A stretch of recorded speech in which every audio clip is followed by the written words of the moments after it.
ډیره زیاته مننه. دغه غزل دی مطلع دی جي چې کبله لار را سره هم نه وه،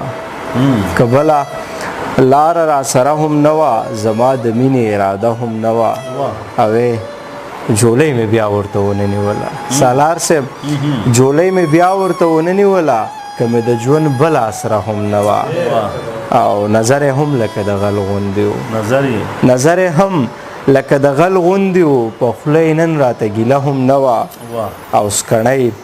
د غرونو اوسېدونکې وه، خو سکڼی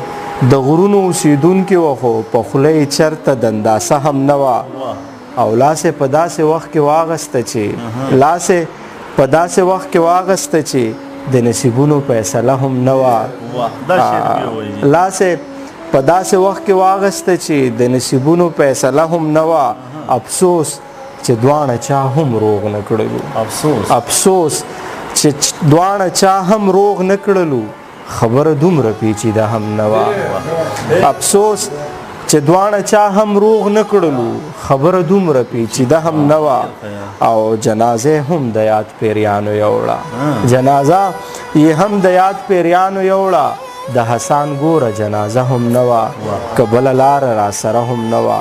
زما د مینې اراده هم نه وه. حسن صاحب بس غوږ وږي تاسو به وایو موږ به وورو. جی ناستې دي به هم ته خوند والی وو، جی پروګرام به مخ وړاندې وځو. زه به درته داسې وړوکي بحر والا غزل ووایم، بخت مې بیدار شوی دی سالار صاحب، بخت مې بیدار شوی دی، یار مې په لار شوی دی، او هر ساعت د مرګ خبر سالار صاحب، هر ساعت د مرګ خبر ژوند مې اخبار شوی دی،